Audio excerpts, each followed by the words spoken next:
नमस्कार, आप देख रहे हैं सिंहासन पर महासंग्राम। मैं हूं आपके साथ प्रीति सिमार। यूपी में 10 जिलों की 57 सीटों पर छठे चरण का मतदान जारी है और दोपहर 3 बजे तक 46.70% मतदान हुआ है। जबकि ये भी आपको यहां पर बताते चले कि 2017 में इस चरण में 57% मतदान हुआ था। आज हो रही वोटिंग में सीएम योगी के गढ़ गोरखपुर में वोटिंग हो रही है, तो वहीं सपा के सामने भी अपना गढ़ बचाने की चुनौती है। और ऐसे में ये फेज ना सिर्फ सीएम योगी की प्रतिष्ठा बल्कि उनके राजनीतिक भविष्य के लिए भी काफी अहम माना जा रहा है।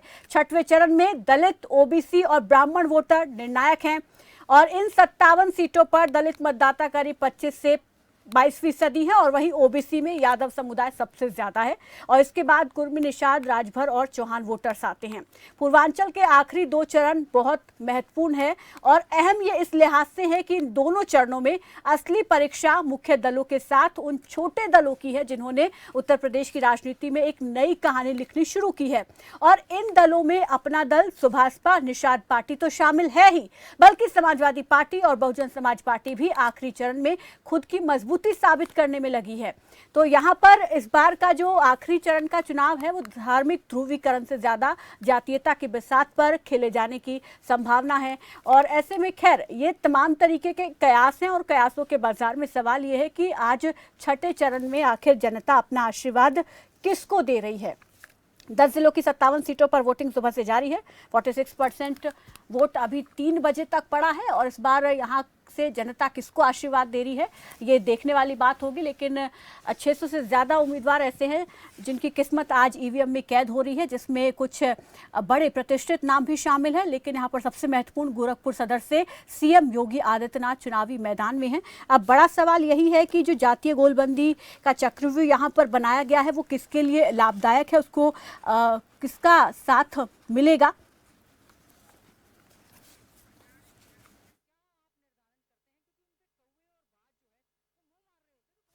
और वहीं इस पर हम चर्चा करेंगे। इस पर बातचीत के लिए हमारे साथ कुछ खास मेहमान जुड़ गए हैं, उनका परिचय आपसे हम करा देते हैं। बीजेपी प्रवक्ता अमृता कुमार हमारे साथ जुड़ गई हैं और वहीं सपा प्रवक्ता मोहम्मद तारिक, और साथ ही साथ इस चर्चा को मेरे साथ आगे बढ़ाएंगे राजनीतिक संपादक संजीव कपासिया। सबसे पहले तो यहाँ पर अमृता जी, आप ही के पास आना चाहूंगी। आज छठे चरण की वोटिंग चल रही है, क्या उम्मीद करती है छठे चरण से?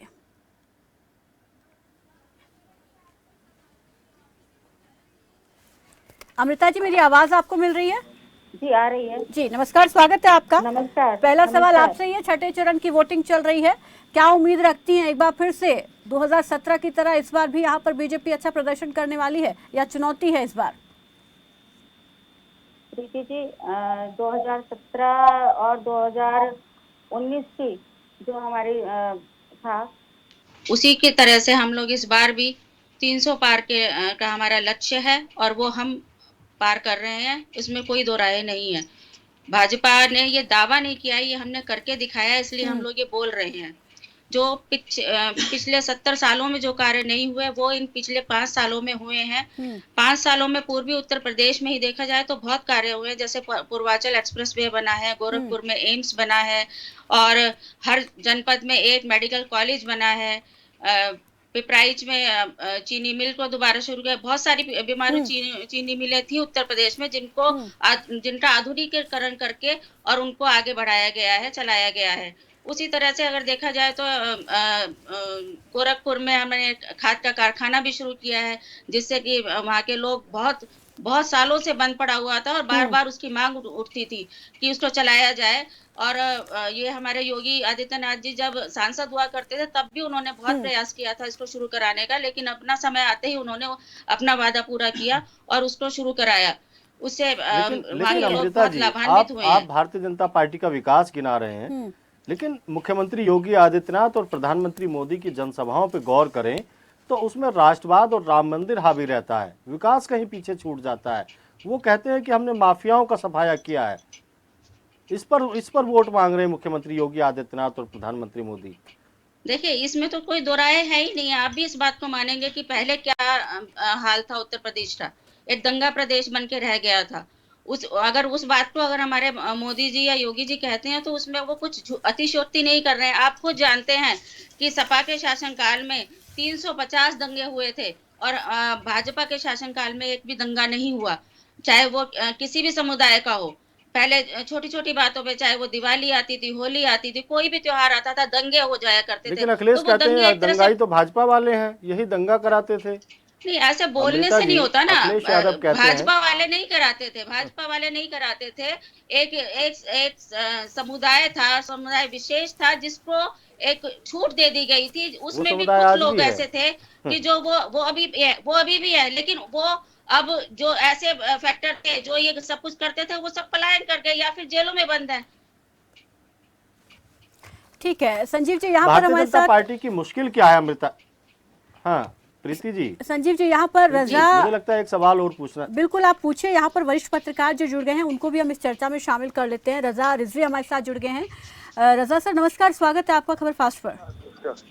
जी संजीव जी पूछिए।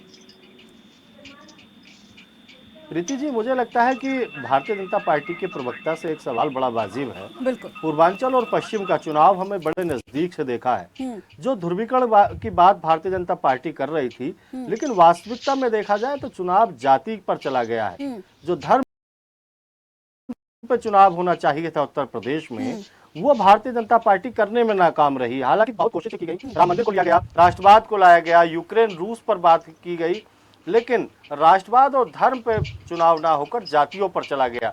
अमृता जी क्या मानती हैं कि इससे भारतीय जनता पार्टी का नुकसान हो जाएगा?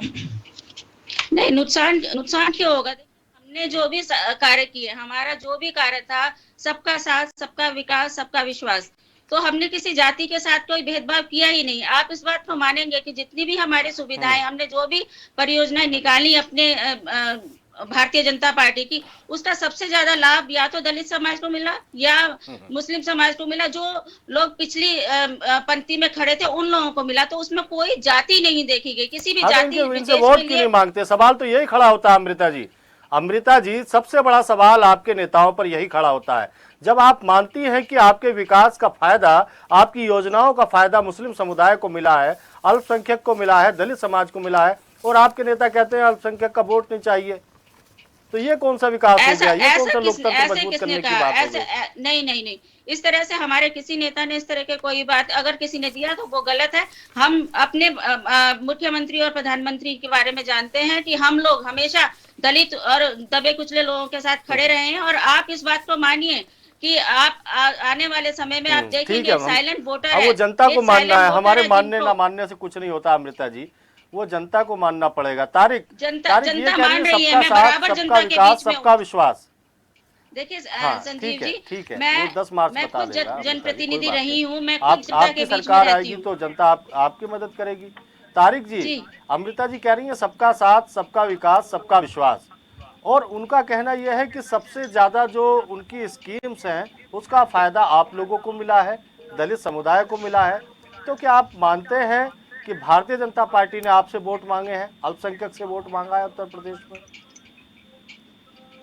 ये तो देखिए, इनकी किसी भी चीज में जो अल्पसंख्यक विभाग के ऊपर जो इनका एक्सपेंडिचर था उत्तर प्रदेश का, इसको ये लगातार कम करते गए और अल्पसंख्यकों को हमेशा इन्होंने अंडर एस्टिमेट किया और उसका जो एक्सपेंडिचर था वो लगातार ये कम करते गए हैं। सबका साथ, सबका मेरे विकास सवाल इन्होंने पे आइए, कैसे मेरे किया? सवाल मैं बार बार इस बात को कहता हूँ कि ये सेलेक्टिव अप्रोच है। अगर सेलेक्टिव अप्रोच नहीं है तो ब्रिजेश सिंह कौन है, ये सवाल उठता है। धनंजय सिंह कौन है, ये सवाल उठता है। ब्रिजभूषण सिंह कौन है, ये सवाल उठता है। यहाँ धर्म भी आएगा, यहाँ जाति भी आएगी। ये बड़ी अहम बात है, ये बड़ी सेलेक्टिव अप्रोच है। मेरा सवाल ये नहीं है, आप अपनी सुविधा के अनुसार मत बोलिए, आप अपनी सुविधा के अनुसार मत बोलिए। मेरा सवाल ये है कि ये कह रही है सबका साथ, सबका विकास, सबका विश्वास। क्या आपको लगता है कि अल्पसंख्यक समुदाय से भारतीय जनता पार्टी को वोट की अपेक्षा है और भारतीय जनता पार्टी के नेताओं ने वोट मांगे हैं अल्पसंख्यक समुदाय से? नहीं, इन्होंने कहा नहीं तो टिकट दिया इन्होंने। क्या कितने टिकट दिए आप बताइए जरा, कितने टिकट दिए? एक टिकट, वो भी इनके सहयोगी का जो रामपुर में है। तो इससे ये बिल्कुल एकदम दरकिनार 20% आबादी को ये एकदम किनारे रख के चलते हैं, उसको काउंट ही नहीं करते अपने अंदर। ये अगर ये काउंट संजीव जी, यहाँ पर एक चीज मैं बोलना चाहूंगी। आज जब गोरखपुर में वोट पड़ा तो सीएम योगी ने वोट डालते हुए ये कहा कि हम 80% समर्थकों के साथ एक बार फिर से सरकार बना रहे हैं। तो एक बार फिर से उन्होंने यहाँ पर जो है अल्पसंख्यकों को 20% जो है उनको किनारे रखा। ये तो सीधे सीधे ये ध्रुवीकरण ही तो ये पोलराइज कराना चाहते हैं नहीं नहीं वोटों नहीं, को। 80% चाहते के यही है लिए कि एक योगी दीवार जी खाली पहले बोल खड़ी चुके कर दी हैं। जाए 80 और 20 की। योगी जी पहले ये तो बोल मैंने चुके बार हैं बार 80 कहा है, उनका कहना परसेंट यह है खेलते प्रीति आए जी, और धरती भारतीय पीस जनता कर पार्टी का 80 तर्क यह है 80 और 20 का कि 80% लोग देश के निर्माण में सहयोग करते हैं, 20% देश को विकास में बाधक बनते हैं। नया कंसेप्ट है ये। तारिक कंटिन्यू। जी जी बताए जी। बिल्कुल ये यहाँ आपका पर सवाल नहीं सुन पाया मैं। अच्छा रजा रिजवी साहब के चलिए आप अपने अपने दलों की बात करें। हमारे साथ मशहूर पत्रकार रजा रिजवी साहब हैं। रिजवी साहब, क्या आपको लगता है कि पूर्वांचल जो राजनीतिक लिहाज से उत्तर प्रदेश और देश का सबसे जागरूक हिस्सा है, पूर्वांचल को समाजवादियों का गढ़ माना जाता था। जयप्रकाश नारायण ने 1974 में इंदिरा गांधी की पूर्ण बहुमत की सरकार को 1977 में धराशायी कर दिया था 74 के आंदोलन के बाद। इसके बाद चंद्रशेखर ने जिस तरीके से देश की राजनीति को अलग तरीके से आजमाया, देश के प्रधानमंत्री बने, युवा तुर्क नेता माने जाते हैं। इसके बाद में मुलायम सिंह यादव का उदय हुआ, उनके पाले में रहा मऊ, गाजीपुर, बलिया, गोरखपुर, तमाम जनपदों में वर्चस्व माना जाता था मुलायम सिंह यादव का एक जमाने में। तो क्या आपको लगता है कि अब की बार समाजवादियों की प्रतिष्ठा और गोरखपुर में मुख्यमंत्री योगी आदित्यनाथ की प्रतिष्ठा दोनों दांव पर लगी है, और किसका पलड़ा भारी है? देखिए बिल्कुल आपकी बात जो है सतीश जी बिल्कुल जायज है और बहुत अच्छी बात और बहुत माकूल बात आप कही है। ये सही है कि दोनों की प्रतिष्ठा अपने दांव पे लगी है।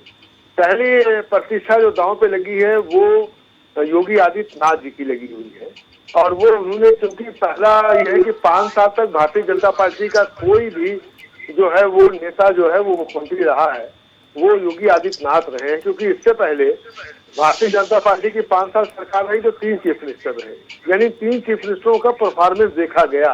अब 1 चीफ मिनिस्टर 1 डिस्ट्रिक्ट 1 प्रोजेक्ट का जो प्रोग्राम था, तो 1 स्टेट बीजेपी 1 चीफ मिनिस्टर, अब इनका जो है वो एक तरीके से इम्तिहान है और बड़ा इम्तिहान है। और आज छठा चरण जो है वो इन्हीं के जो है वो गोरखपुर में इन्हीं की जो एरिया है, आप समझिए 10 जनपद और 57 जो है विधानसभाएं।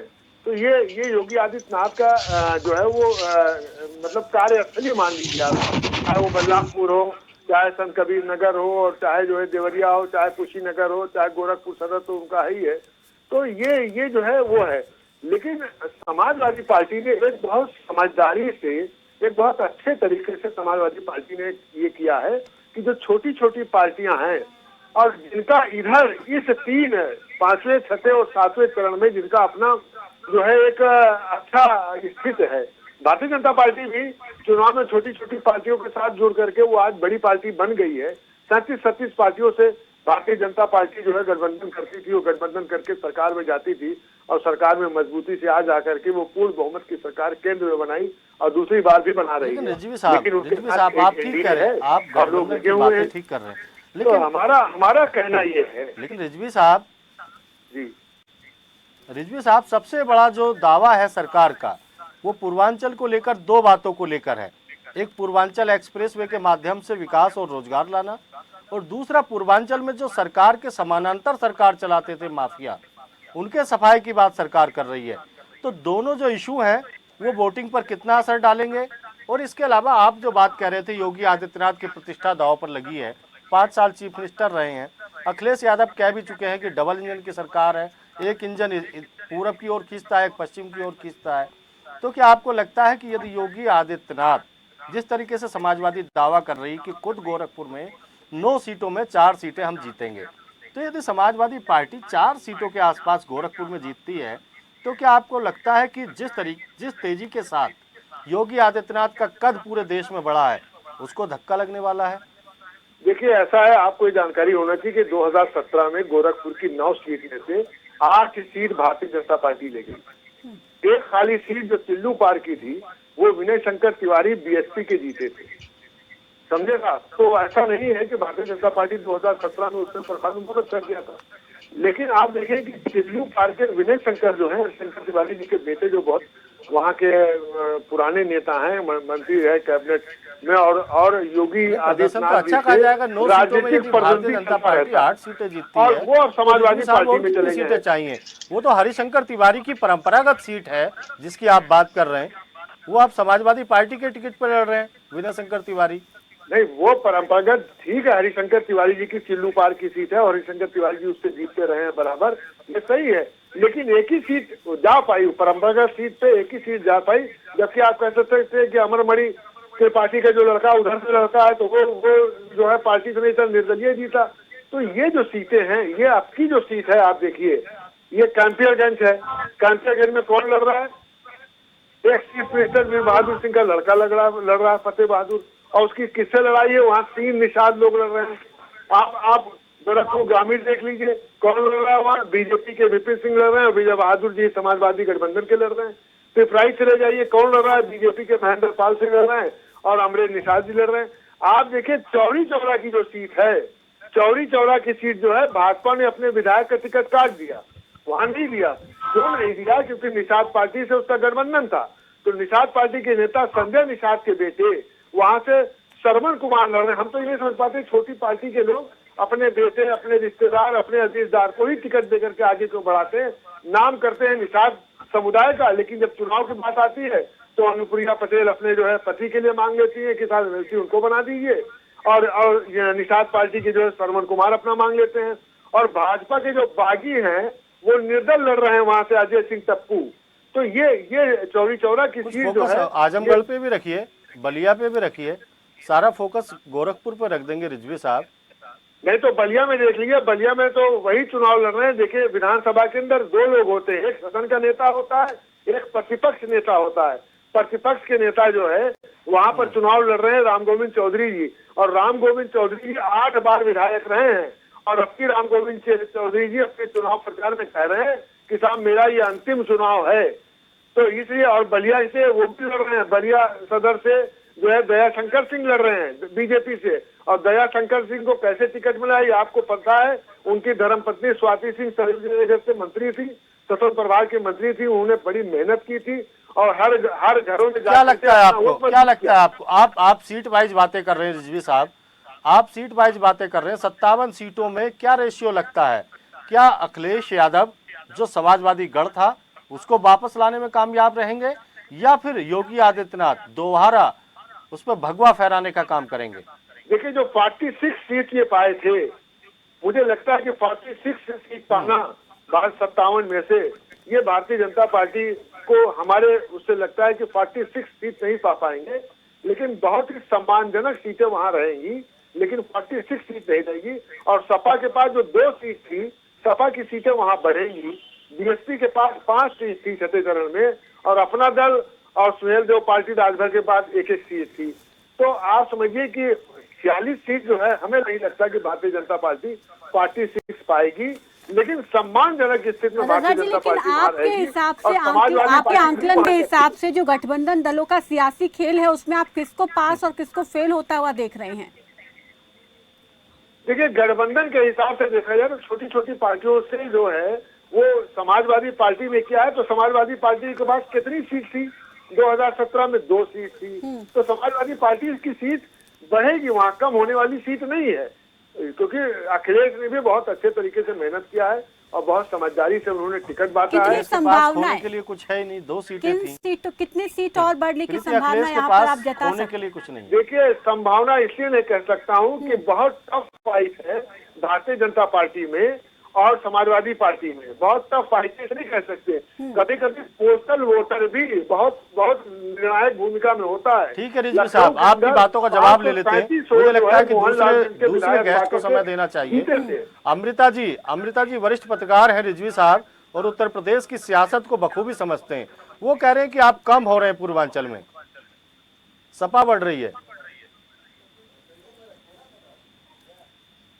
ध्यान से, लेकिन जो हम लोगों ने कार्य किया है, जिस तरह जो हमारी रणनीति रही है, उसके हिसाब से हम लोग 46 जो पहले हमारी सीटें हुआ करती थी उससे ज्यादा सीट लेके हम लोग आ रहे हैं। मोहम्मद तारिक जी, आप कोई आंकलन यहाँ पर रखना, कोई सीटों का आंकड़ा यहाँ पर रखना चाहेंगे कि वो तो कह रही हैं कि इस बार ज्यादा सीटें ला रहे हैं, लेकिन आप यहाँ पर और कितनी सीटों पर बढ़त देखते हैं अपने लिए इस बार? और प्रीति, देखिए हम ओवरऑल देख रहे हैं, ये भी है कि तारिक तारिक एक इसी में प्रीति जी के साथ, आप पूर्वांचल से आते हैं और मुझे लगता है कि जनपद वाइज आप बताएं कि कहां समाजवादी पार्टी किस जनपद में लगभग कितनी सीटें, तो थोड़ा दर्शकों तक ये बात जाए, थोड़ा जमीनी हकीकत सामने आए, दर्शकों के पता चले। मुझे लगता है जिले वाइज आप बताएंगे क्योंकि आप पूर्वांचल के हैं और पूर्वांचल की जो सियासत है उसमें आपका परिवार का रसूख माना जाता है। आप जिलेवार बताइए तो ज़्यादा अच्छा रहेगा। नहीं, वो मेरा घर पूर्वांचल नहीं, मेरा घर अवध में आता है, लेकिन फिर भी मुझे है जानकारी, क्योंकि ये जो देवरिया और बलिया क्षेत्र है और ये जितनी भी सीटें इस फेज में हो रही हैं, जैसे अभी पत्रकार हमारे साथी हैं उन्होंने भी बताया कि वहां पर जो भी बीजेपी का परफॉर्मेंस था वो डाउन आएगा। और जब बीजेपी और जब आप खुल के मान रहे हैं कि सीधी टक्कर बीजेपी और समाजवादी की है, तो जब बीजेपी डाउन आएगी तो जाहिर सी बात है कि ऊपर समाजवादी पार्टी को ही जाना है। और इन फेजेस में जो भी सीटें हैं उनमें प्रति विधानसभा हम एवरेज मान लेते हैं कि 5 सीटें हैं, तो हम 3 से 4 सीटें बहुत मजबूती के साथ जीत रहे हैं, क्योंकि यहाँ पर राजभर वोटों का भी प्रभाव है। और बहुत सही बात पत्रकार महोदय ने की कि जो छोटे दलों से गठबंधन हुआ है समाजवादी पार्टी का, उनका भी प्रभाव है और ये उन्हीं के प्रभाव वाली सीट है। और जो सेलेक्टिव माफिया राज है उसके ऊपर भी जनता जवाब देगी इन्हीं क्षेत्रों में, क्योंकि ये बहुत बड़ी बात है कि इन्होंने बहुत सेलेक्टिव माफिया राज को सेलेक्टिवली अप्रोच किया है। उस बात पे भी जनता की पैनी नजर है कि कितना ज्यादा सेलेक्टिव अप्रोच किया है। और हम हर इस फेज में जितनी 3 बजे तक तारिक उनमें हर जिले में हम 4 से 5 सीटें 3 बजे तक 47% मतदान हुआ है। जब हम बात कर रहे हैं तो 3 बजे तक 47% मतदान हुआ है।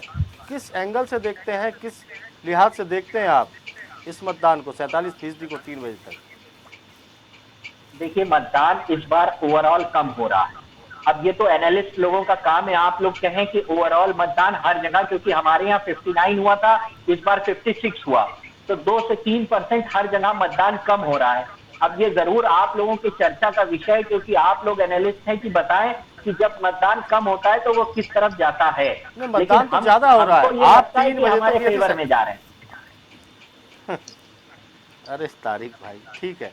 अमृता जी ये कह रहे हैं कि मतदान कम हो रहा है, लेकिन हम एवरेज के हिसाब से बात करें तो 3 बजे तक 47% मतदान, यानी पूरा जो प्रतिशत है वो 60 भाई हमारे क्षेत्र में जो इससे पहले 5 वाला फेज था उसमें पोलिंग परसेंटेज कम हुई है। मैं वो बात कह रहा हूँ जो हो चुकी पूरी कंप्लीट।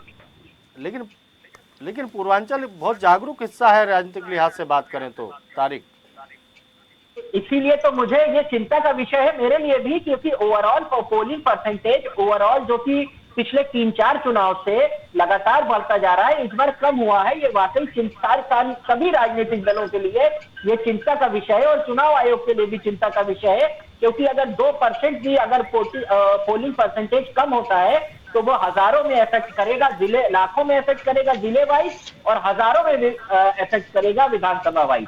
ये चीज कंसर्न है चुनाव आयोग। संजीव जी यहाँ पर हम क्योंकि एंडिंग की ओर बढ़ रहे हैं तो संजीव जी एंडिंग की ओर बढ़ रहे हैं तो हम चाहेंगे कि रजा जी इस पर अपनी प्रतिक्रिया दें कि वो इस वोट परसेंट को किस तरीके से देखते हैं।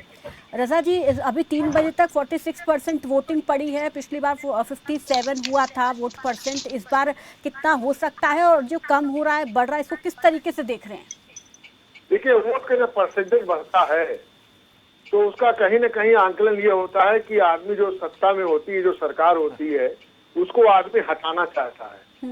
तब वो जोश और वलवले के साथ जो है पोलिंग बूथ पर जाता है और कहता है भैया ये सरकार जो है, इस सरकार को हटाओ, ये सरकार निकम्मी है। और वोट परसेंटेज नहीं बढ़ता है तो फिर ये लगता है कि जो सरकार है उसी सरकार को आम जनता पसंद करती है।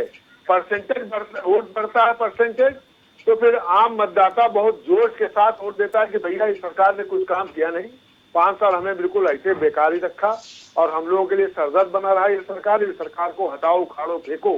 लेकिन वोट परसेंटेज न बढ़ने का साइन ये है कि आम जनता इस सरकार को उखाड़ने और फेंकने में नहीं लगी है कि उखाड़ो, फेंको, हटाओ।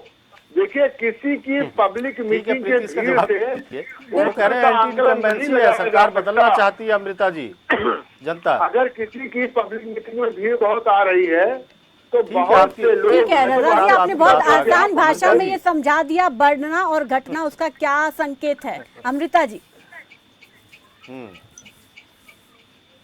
रजा जी ने अभी बताया ही है कि जनता पहली वाली सरकार को हटाना नहीं चाहती है, वो उन्होंने साफ कर दिया। और रही बात सपा की, तो सपा का तो जो जिस तरह की इनकी धमकियां चल रही हैं, जिस तरह के इनके बयान आ रहे हैं, उससे पता चल रहा है कि ये किस तरह से बौखलाए हुए हैं। कल ही राजभर जी ने इतना ऐसी टिप्पणी की हमारे मुख्यमंत्री के ऊपर कि उनको तो हवन की जगह उनको चिलम से गम मिटाना चाहिए। तो क्या प्रीति जी आप ये नहीं समझेंगी कि इससे इन्होंने पूरी सनातन धर्म का अपमान किया है इस तरह की बातें करके?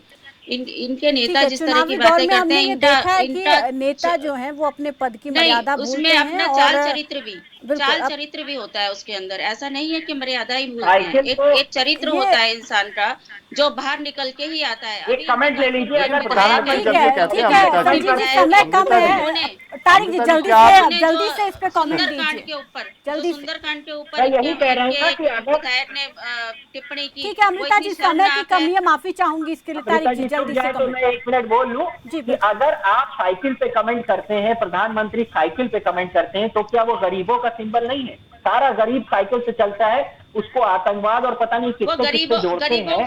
तो आप तो सनातन धर्म को तो ले आए, वो अच्छी बात है, लेकिन हम गरीब को भी बीच में लेकर आएंगे कि साइकिल गरीब का सिंबल रहा है। साइकिल तो समाजवादी का पॉलिटिकल सिंबल रहा है, लेकिन अगर एग्जैक्ट देखा जाए तो साइकिल गरीबों का सिंबल रहा है। तो उसके लिए भी मुझे लगता है कि जिसने भी ये स्टेटमेंट दिया उसको देश से माफी मांगनी चाहिए, क्योंकि साइकिल गरीबी का सिंबल है, समाजवादी का पॉलिटिकल सिंबल है।